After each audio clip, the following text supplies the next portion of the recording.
Buen día.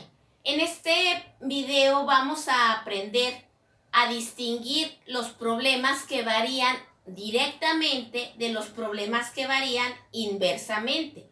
Hay problemas donde sus variables están actuando en forma directa y hay otros en los que están actuando de manera inversa. Ustedes, al planteárseles un problema, deben de utilizar la lógica y ver qué tipo de variación se está utilizando en esos problemas, porque es muy común que los muchachos quieran utilizar la regla de 3 simple en un problema que está variando de forma inversa, siendo que no es la forma correcta de resolverlos. Vamos a ver, y aquí les voy a enseñar cómo distinguir un problema de variación directa de un problema de variación inversa y las características que tienen uno y otro. Por ejemplo, si tú tienes un problema en el que te dice un artículo te cuesta, ¿qué decimos? 20 pesos.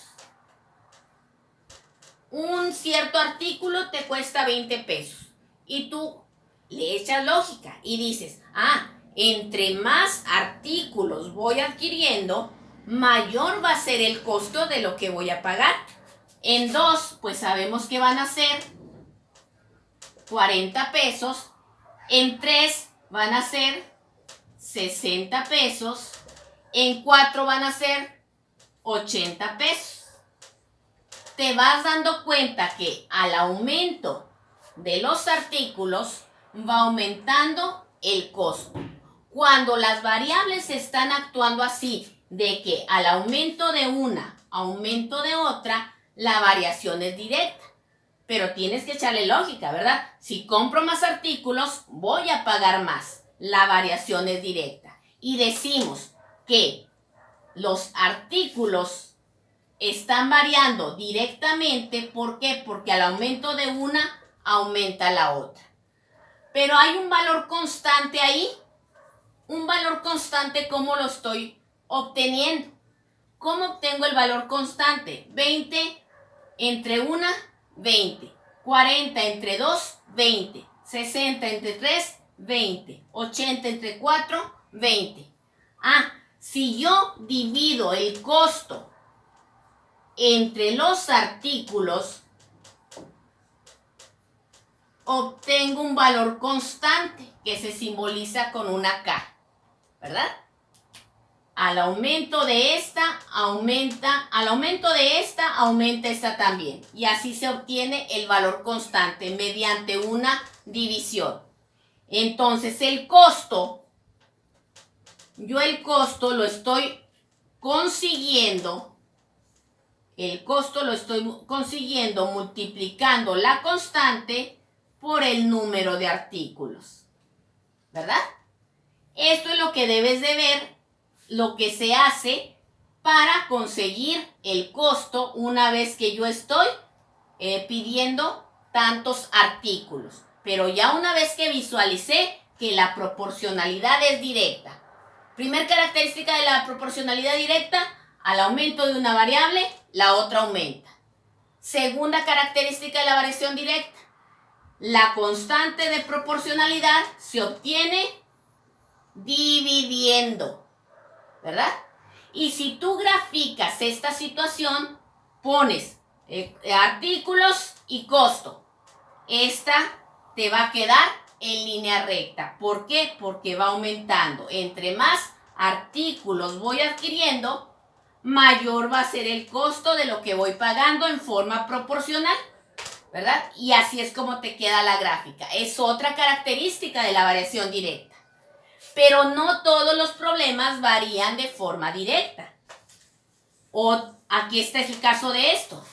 El clásico problema, trabajadores y días, donde siempre se equivocan queriéndolo resolver como proporcionalidad directa.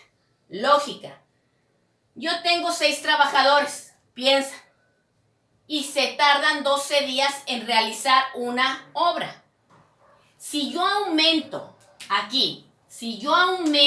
el número de trabajadores, no es lógico que se tarden más días, ¿o sí? No, ¿verdad? Si yo tengo más trabajadores, es lógico que se van a tardar menos días. Desde ahí, el problema no es de variación directa, el problema es de variación inversa. Primer característica de la proporcionalidad inversa. Al aumento de una variable, la otra disminuye. ¿Verdad? Entonces, ¿cómo? Disminuye proporcionalmente. Si yo aumento al doble los trabajadores, esto se reduce a la mitad.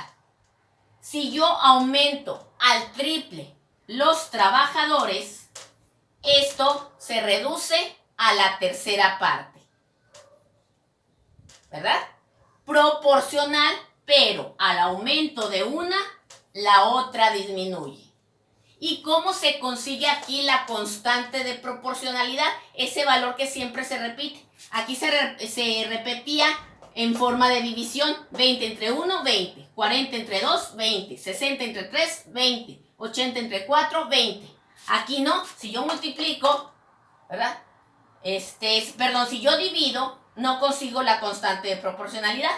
En cambio, si tú multiplicas 6 por 12, multiplícale. 6 por 2, 12, llevo una, 6 por una, 6 y una 7. Ahí está. Si yo multiplico 12 por 6, ahí están los mismos 72, es la misma. Si yo multiplico 18 por 4, 4 por 8, 32, llevo 3, 4 por 1, 4 y 3, 7. Ahí está. La constante de proporcionalidad aquí se obtiene multiplicando ¿qué? Trabajadores por días es igual a la constante de proporcionalidad. Segunda característica de la proporcionalidad inversa. Se obtiene multiplicando las variables. Entonces, si yo quiero conseguir los días, ¿sí?